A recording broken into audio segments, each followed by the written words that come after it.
Well, I suppose it starts where the bridge came out from England.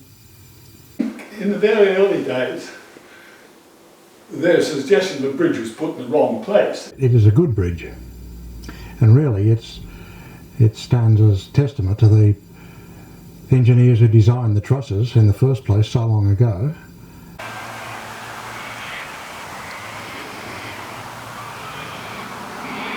I remember there was a big crowd. My memories are it was an extremely hot day in January.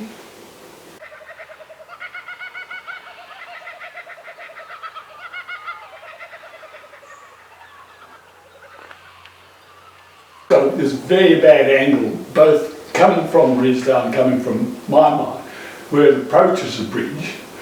And back in the horse and buggy days, it didn't matter very much, but once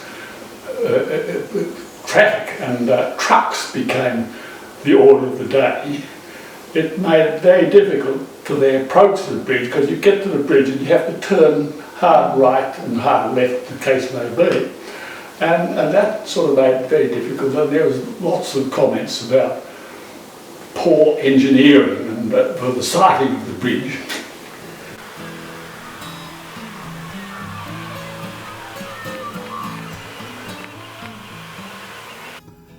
We do know that it came here not as a bridge but as component parts for another bridge, and because of various circumstances it finished up underwater.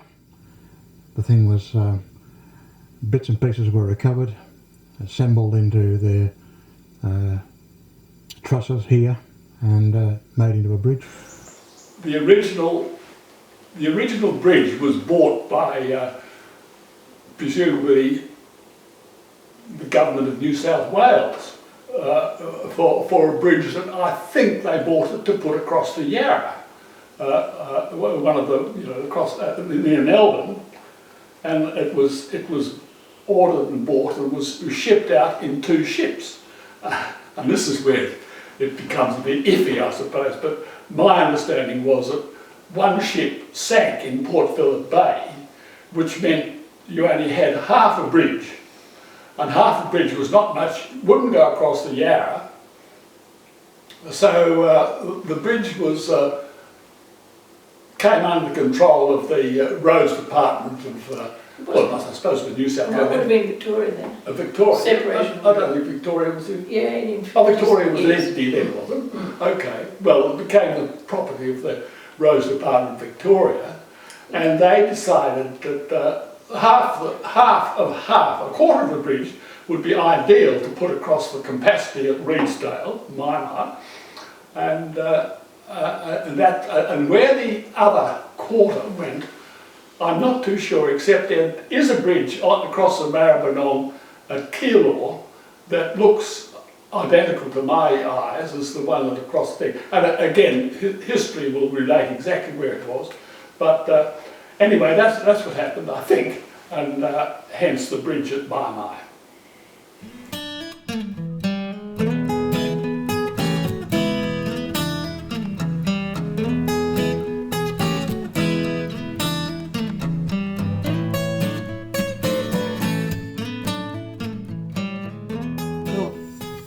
It actually was built for horse and cart and, well, the shifting of cattle. Peter McNiff was the first man to drive cattle across it after it was opened. But I think people doubted whether he'd get the mob of cattle across it, get them to walk on the bridge, but they did. They walked across it.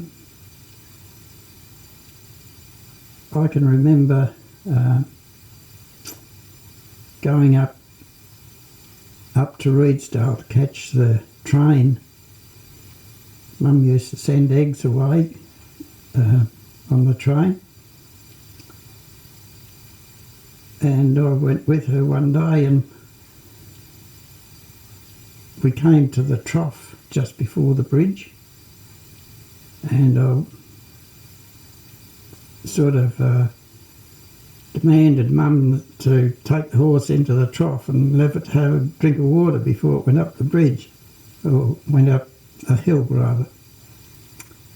And same thing coming back. I was satisfied once the horse had had a drink of water at the trough.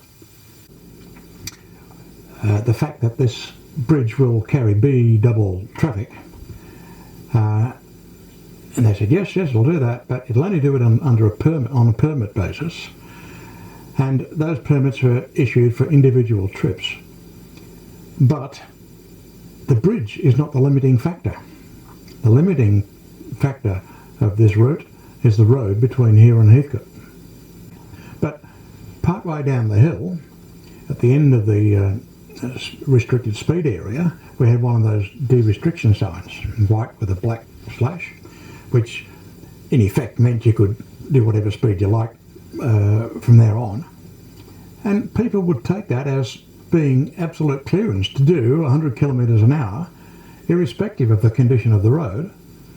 And many people would say, oh, it's the first time I've been down this road, and their cars mangled and bent and crashed. I saw the sign that said I could do 100, so I did 100. Oh, a couple of trucks have gone over it where their brakes have failed. The last one that I knew of was a load of bricks went down there, and I remember seeing them after they'd taken the truck away. They eventually came and got all the bricks. There was a huge load of them. Relatively recently, in the last decade, a truck laden with, I think it was steel, fouled one of those stanchions and actually tore it down, and the bridge was closed for several months while it was being repaired. And I think at the time they said the cost of the repairs in money terms equaled the original cost of the bridge. Now that might be wrong, but it makes a good story. Well, one of the more bizarre incidents, one of the incidents regarding the arches, was when a triple-decker stock truck came down from the Mai side carrying 3 levels of sheep, and we think that the driver actually went asleep as he was entering the bridge, and the top left corner of the stock truck hit the arch. That caused the top deck to collapse onto the second deck, which collapsed onto the bottom deck, and by this time the truck was going through the bridge like a bagatelle ball, bonk, bonk, bonk, bonk, bonk, all the way through. And it caused the most bizarre thing to happen. All the sheep were flung to the outside, heads went through the side of the truck, they were scythed off by the lattice work of the bridge, and the mess was just incredible. There were decapitated sheep, part decapitated sheep, the bits of body in the river, and it was a real mess. The driver got out of the thing, and it was in the days before mobile phones, of course. And the driver got out of the thing, came over here and said, can I use your phone? Well, yeah, go ahead. Hello, you can stick your job up your... and hung up. And then picked up his dilly bag and his coat and started to walk towards Kyneton. Just left the whole thing here. The fatal accident was back in the horse and wagon days, and Mrs. Russell had gone into Kyneton she had a general store in Mai, and she'd gone into Kyneton to get her supplies, and she came out, and coming down the Redesdale hill, the wagon started to push the horses, and they got it stopped, her and her daughter, and she told daughter to go out and get somebody to give them a hand to get down the hill. And I don't know whether the daughter grumbled about having to go and get help or what, and she said, never mind, I'll handle them myself.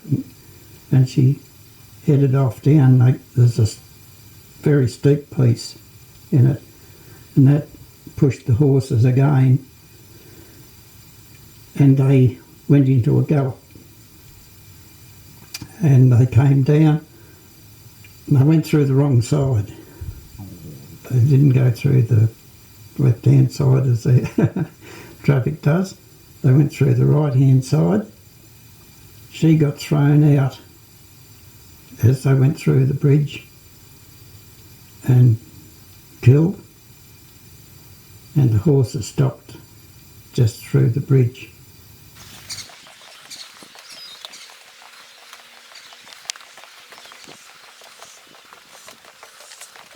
Our kids swam down there. It was a great swimming hole.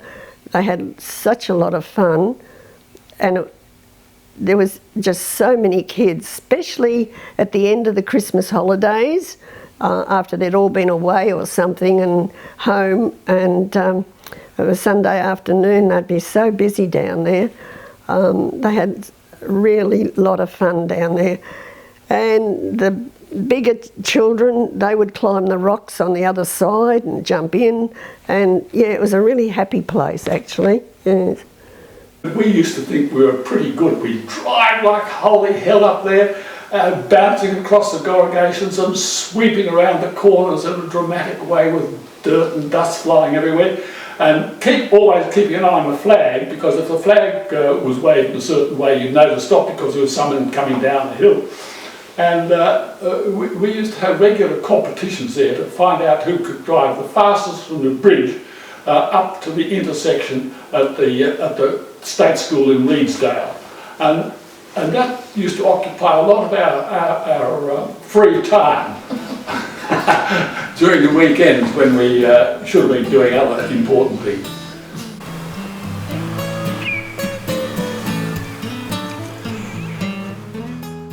Yes, I was living at Redesdale when the centenary was on, and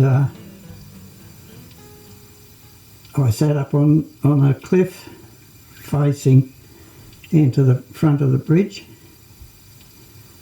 and I had an old 8mm camera, movie camera, wind up, and I took a short film of the centenary. And I remember Wendy, well, she was Wendy Job in those days. She dressed up in her great-great-grandmother's dress, which was a very dark colour, and so did Dorothy Knight. And both their husbands dressed up as swaggies, and they led the procession down the hill. And the people were asked if they liked to come in period costume and come on horses and jinkers and things. And that's what happened, and there was quite a crowd, and we all took a picnic lunch and went up to the pub, I think, afterwards, didn't we? Yeah, because the story goes that when the bridge was opened in the first place, there were great celebrations, and people got pissed as newts there that night, and it was a frosty night. And they danced on the bridge and carried on, and it was. They were still there when the sun came up next day. What date was it? Well, the frosty night surprised me, and yes, what? They danced on one side of the bridge. They danced, and did they? Yeah. Yes. Yeah. But everyone had a good time, and I think it was felt at the centenary that much the same thing should happen. But I think it was a very poor imitation of the yes. what we understand to be the original opening. There wasn't much, well, I don't think there's very much alcohol there, and certainly not much revelry as far as dancing and cavorting goes, but there we go.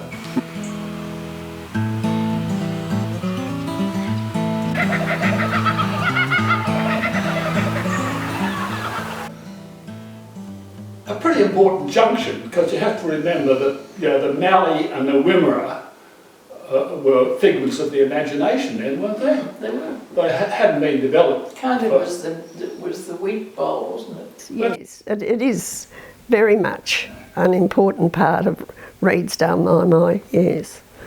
Yes. Well, it's the only bridge of its kind, so it's got something special about it. It's still doing the job that it was put there for, where many other bridges have been pulled down or washed away or things like that.